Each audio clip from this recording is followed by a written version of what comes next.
Hello दोस्तों, जब भी हर महीने टॉप सेलिंग एसयूवीज की बात आती है तो हमारे मन में सबसे पहले ये दो ही कार आती हैं। एक तो Hyundai की क्रेटा और दूसरी टाटा की नेक्सॉन। क्योंकि दोस्तों ये दोनों ही कार अपने अपने सेगमेंट में बिल्कुल बेस्ट हैं। पर अब तो दोस्तों टाटा ने नेक्सॉन का फेसलिफ्ट भी रिवील कर दिया है। अब आपको इस फेसलिफ्ट में काफी एक्स्ट्रा फीचर्स भी मिलेंगे। तो क्यों ना आज दोस्तों इन दोनों ही एसयूवीज का एक कंपैरिजन किया जाए, जिससे अगर आपको भी इन दोनों ही कारों को लेने में अगर कोई भी कंफ्यूजन है तो वो भी इस कंपैरिजन में क्लियर हो जाएगा। तो वीडियो की शुरुआत करते हैं दोनों ही एसयूवीज के डायमेंशन से। तो नेक्सॉन में 3995 mm की लंबाई मिलती है, जबकि Hyundai की क्रेटा में 4300 mm की लंबाई मिल जाती है। अब रही बात दोनों ही कारों की चौड़ाई की, तो 1804 mm की चौड़ाई नेक्सॉन में मिलती है, जबकि Hyundai क्रेटा में सिर्फ 1790 mm की चौड़ाई मिल पाती है। अब रही बात दोनों ही कारों की हाइट की, मतलब की ऊंचाई की, तो नेक्सॉन में 1620 mm की ऊंचाई मिल जाती है, जबकि Hyundai क्रेटा में 1635 mm की मिलती है। अब दोस्तों आपको इन दोनों ही एसयूवीज के व्हील बेस में भी आपको काफी डिफरेंस देखने को मिलता है, क्योंकि नेक्सॉन में आपको 2498 mm का व्हील बेस मिलता है, जबकि क्रेटा में आपको 2610 mm का व्हील बेस मिलता है। अब दोस्तों अब इन दोनों ही एसयूवीज का डायमेंशन देखने के बाद आपको पता चल चुका होगा कि हमें ज्यादा स्पेस Hyundai की क्रेटा में देखने को मिलेगी, क्योंकि उसमें आपको व्हील बेस भी ज्यादा मिलता है, लंबाई भी ज्यादा मिलेगी। इस वजह से आपको ज्यादा स्पेसियस केबिन क्रेटा में फील होगा। अब रही बात दोनों ही कारों की ग्राउंड क्लियरेंस की, तो नेक्सॉन में आपको 208 mm का ग्राउंड क्लियरेंस मिलता है, जबकि Hyundai क्रेटा में सिर्फ 190 mm का ही ग्राउंड क्लियरेंस मिलता है। अब रही बात दोनों ही कारों के बूट स्पेस की, तो नेक्सॉन में आपको 382 लीटर का बूट स्पेस मिलता है, जबकि Hyundai क्रेटा में 433 लीटर का बूट स्पेस मिल जाता है।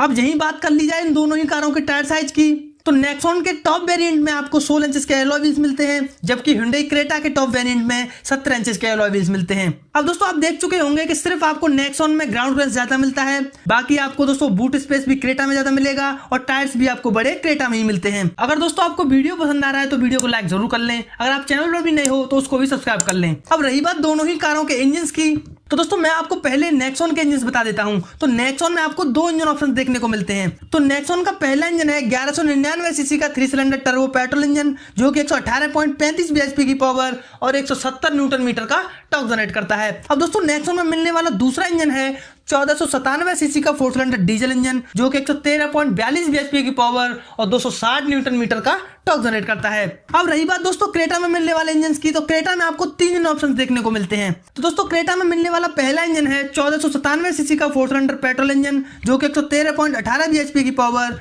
और 143.8 न्यूटन मीटर का टॉर्क जनरेट करता है। अब दोस्तों क्रेटा में मिलने वाला दूसरा इंजन है 1353 सीसी का 4 सिलेंडर टर्बो पेट्रोल इंजन, जो कि 138.12 bhp की पावर और 242 न्यूटन मीटर का टॉर्क जनरेट करता है। अब दोस्तों क्रेटा का तीसरा इंजन है 1493 सीसी का 4 सिलेंडर डीजल इंजन, जो कि 113.98 bhp की पावर और 250 न्यूटन मीटर का टॉर्क डिलीवर करता है। अब दोस्तों आपको इन दोनों ही एसयूवीज के इंजन देखने के बाद आपको ये तो पता चल चुका होगा कि आपको इंजन ऑप्शंस भी क्रेटा में ज्यादा मिलेंगे।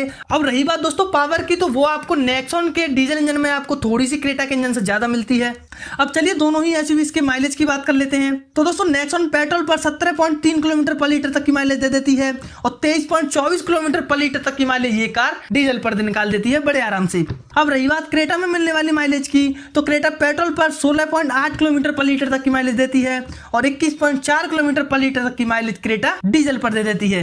अब चलिए मैं आपको इन दोनों ही एसयूवीज में मिलने वाले फ्यूल टैंक को बता देता हूं। तो नेक्सॉन में दोस्तों आपको 44 लीटर का फ्यूल टैंक मिलता है, जबकि क्रेटा में आपको 50 लीटर का फ्यूल टैंक मिल जाता है। अब रही बात दोनों ही कारों के सेफ्टी फीचर्स की, तो पहले मैं आपको नेक्सॉन के सेफ्टी फीचर्स बताता हूं। तो इसमें आपको 6 एयरबैग के साथ ABS plus EBD, reverse parking sensor, front parking sensors, hill hold assist, electronic stability programme, tyre pressure monitoring system, traction controls और रिवर्स पार्किंग सेंसर्स। अब दोस्तों आपको तो पता ही होगा, जो पुरानी वाली नेक्सॉन थी उस कार ने ग्लोबल एनकैप क्रैश टेस्ट में 5 स्टार का स्कोर कर रखा था। अब दोस्तों टाटा ने इस नई नेक्सॉन को भी उसी प्लेटफॉर्म पे बनाया है। तो दोस्तों साधारण सी बात है, ये कार भी क्रैश टेस्ट में 5 स्टार से कम तो स्कोर करेगी नहीं। अब रही बात दोस्तों क्रेटा में मिलने वाले सेफ्टी फीचर्स की, तो इसमें आपको 6 एयरबैग के साथ ABS plus EBD, electronic stability control, vehicle stability management, hill start assist, tyre pressure monitoring system और reverse parking sensors, all 4 disc brake, dual dash cam, traction controls. वैसे दोस्तों Hyundai क्रेटा का भी ग्लोबल एनकैप क्रैश टेस्ट हो चुका है। उस crash test में ये कार 3 स्टार लाई थी डुअल एयरबैग के साथ, पर अब तो इस कार में दोस्तों आपको 6 एयरबैग के साथ काफी सेफ्टी फीचर्स मिलना शुरू हो गए हैं। तो पर ये कार भी अब 3 स्टार से ज्यादा स्कोर करेगी। तो चलिए अब इन दोनों ही कारों के कंफर्ट एंड कन्वीनियंस फीचर्स की बात कर लेते हैं। अब मैं दोस्तों आपको इन दोनों ही एसयूवीज के ऐसे कॉमन फीचर्स बताने जा रहा हूं जो आपको दोनों ही कारों में मिलते हैं। तो इन दोनों ही कारों में आपको 10.25 इंच का टच स्क्रीन इंफोटेनमेंट सिस्टम देखने को मिलता है with Android auto and Apple CarPlay के साथ। उसी के साथ डिजिटल इंस्ट्रूमेंट क्लस्टर आपको दोनों ही कारों में मिलता है, auto dimming IRBM, front ventilated seats, front end rear arm rest, wireless charger, paddle shifters, automatic climate controls, drive modes, air purifier, cruise controls, rear AC vents, cooled glove box, automatic headlamps, LED tail lamps. तो ये तो है दोस्तों इन दोनों ही SUVs के ऐसे common features जो आपको दोनों ही कारों में मिलते हैं। अब मैं आपको दोस्तों कुछ क्रेटा के ऐसे फीचर्स बताता हूँ जो आपको सिर्फ क्रेटा में ही मिलते हैं। तो इसमें आपको 8-वे इलेक्ट्रिक एडजस्टेबल ड्राइवर सीट का ऑप्शन देखने को मिलता है। इसी के साथ दोस्तों puddle lamp with welcome function देखने को मिल जाता है, इलेक्ट्रिक पार्किंग ब्रेक। तो दोस्तों ये है कुछ क्रेटा में मिलने वाले फीचर्स। अब मैं आपको दोस्तों कुछ ऐसे फीचर्स बता देता हूं जो आपको सिर्फ नेक्सॉन में ही मिलते हैं। तो दोस्तों वो है 360 व्यू कैमरा और दूसरा है दोस्तों front fog lamp with cornering function, जबकि क्रेटा में आपको सिर्फ दोस्तों फ्रंट फॉग लैंप ही मिलते हैं। तो ये तो हो गई दोस्तों यहाँ तक इन दोनों ही SUVs के कंफर्ट एंड कन्वीनियंस फीचर्स की बात। अब मैं आपको इन दोनों ही कारों का वारंटी पीरियड बताता हूँ। तो दोस्तों नेक्सॉन पे आपको 3 साल के साथ 1 लाख किलोमीटर तक की वारंटी मिलती है, जबकि Hyundai क्रेटा में आपको 3 साल के साथ अनलिमिटेड किलोमीटर तक की वारंटी मिल जाती है। अब रही बात दोस्तों इन दोनों ही SUVs के प्राइस की, तो दोस्तों अभी टाटा ने इस नई नेक्सॉन का प्राइस तो रिवील नहीं किया है, इस वजह से हम आपको इस कार का प्राइस नहीं बता सकते। पर दोस्तों क्रेटा का प्राइस हमारे पास है, तो इस कार का प्राइस 10,87,000 से शुरू होकर 19,20,000 तक चला जाता है। तो दोस्तों आशा करता हूँ ये कंपैरिजन आप लोगों को पसंद आया होगा और जो आपको इन दोनों ही SUVs का लेकर जितने भी डाउट थे वो जरूर क्लियर हुआ हो। तो अगर आपको वीडियो पसंद आया हो तो वीडियो को लाइक करना बिल्कुल ना भूलना। अगर चैनल भी सब्सक्राइब नहीं किया तो उसको भी कर लेना। जल्दी मुलाकात हो किसी दूसरी वीडियो में। जय हिंद दोस्तों।